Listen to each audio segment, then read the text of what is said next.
The Frog King, or Iron Henry. In old times, when wishing still helped one, there lived a king whose daughters were all beautiful, but the youngest was so beautiful that the sun itself, which had seen so much, was astonished whenever it shone in her face. Close by the king's castle lay a great dark forest, and under an old lime tree in the forest was a well. And when the day was very warm, the king's child went out into the forest and sat down by the side of the cool fountain, and when she was bored she took a golden ball and threw it up on high and caught it, and this ball was her favorite plaything. Now it so happened that on one occasion the princess's golden ball did not fall into the little hand which she was holding open for it, but on to the ground beyond and rolled straight into the water. The king's daughter followed it with her eyes, but it vanished, and the well was deep, so deep from the bottom could not be seen. At this she began to cry, and cried louder and louder, and could not be comforted. And as she thus lamented, someone said to her, "What ails you, king's daughter? Your tears would melt a heart of stone." She looked round to the side from where the voice came, and saw a frog stretching forth its thick, ugly head from the water. "Ah! Old water splasher, is it you?" said she. "I am weeping for my golden ball, which has fallen into the well." "Be quiet and do not weep," answered the frog. "I can help you, but what will you give me if I bring you your plaything up again?" "Whatever you will have, dear frog," she said. "My clothes, my pearls and jewels, and even the golden crown which I am wearing." The frog answered, "I do not care for your clothes, your pearls, and your jewels, or your golden crown. But if you will love me and let me be your companion and playmate, and sit by me at my little table, and eat off your golden plate, and drink out of your little cup, and sleep in your little bed, if you will promise me this, I will go down below and bring you your golden ball up again." "Oh yes," said she, "I promise you all you wish, if you will bring me my ball again." She however thought, "How the silly frog does talk! He lives in the water with the other frogs, and croaks, and can be no companion to any human being." But the frog, when he had received this promise, put his head into the water and sank down, and in a short while came swimming up again with the ball in his mouth and threw it on the grass.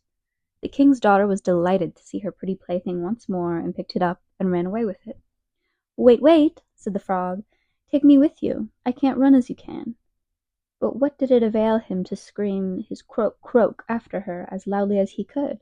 She did not listen to it, but ran home and soon forgot the poor frog, who was forced to go back into his well again.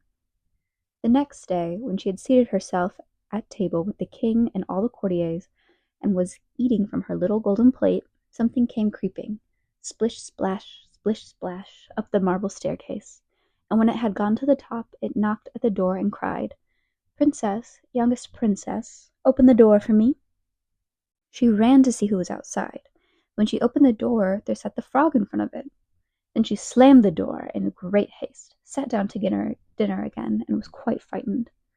The king saw plainly that her heart was beating violently, and said, "My child, what are you so afraid of? Is there perchance a giant outside who wants to carry you away?"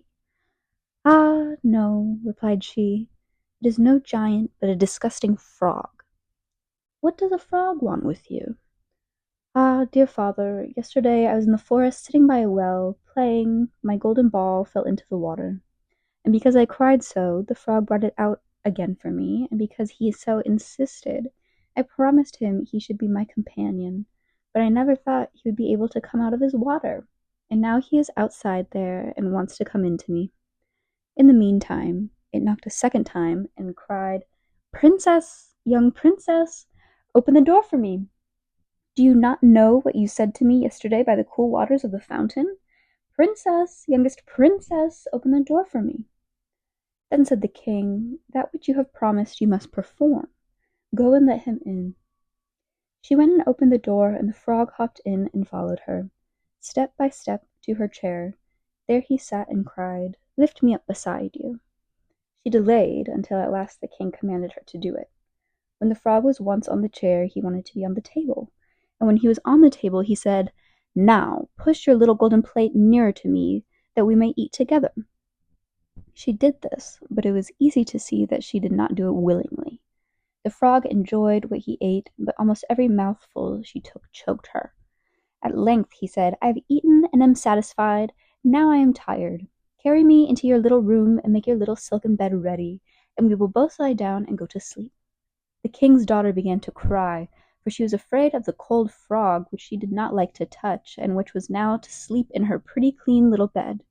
But the king grew angry and said, "He who helped you when you were in trouble ought not be despised by you afterwards."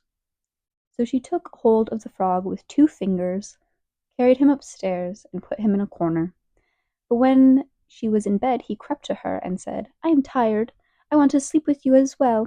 Lift me up, or I will tell your father." Then she was terribly angry, and took him and threw him with all her might against the wall. "Now you will be quiet, odious frog," said she. But when he fell down he was no frog, but a king's son with beautiful kind eyes. And it came to pass that, with her father's consent, he became her dear companion and husband. He told her how he had been bewitched by a wicked witch, and how no one could have delivered him from the well but herself, and that tomorrow they would go together into his kingdom. Then they went to sleep. The next morning, when the sun awoke them, a carriage came driving up with 8 white horses, which had white ostrich feathers on their heads, and were harnessed with golden chains, and behind stood the young king's servant, Faithful Henry. Faithful Henry had been so unhappy when his master was changed into a frog, that he had caused 3 iron bands to be laid round his heart, lest it should burst with grief and sadness. The carriage was to conduct the young king into his kingdom. Faithful Henry helped them both in, and placed himself behind again, and was full of joy because of his deliverance. And when they had driven a part of the way, the king's son heard a cracking behind him, as if something had broken. So he turned round and cried, "Henry, the carriage is breaking." "No, master, it is not the carriage. It is a band from my heart, which was put there in my great pain when you were a frog and imprisoned in the well." Again and once again, while they were on their way, something cracked, and each time the king's son thought the carriage was breaking, but it was only the bands which were springing from the heart of Faithful Henry, because his master was set free and was happy. The end.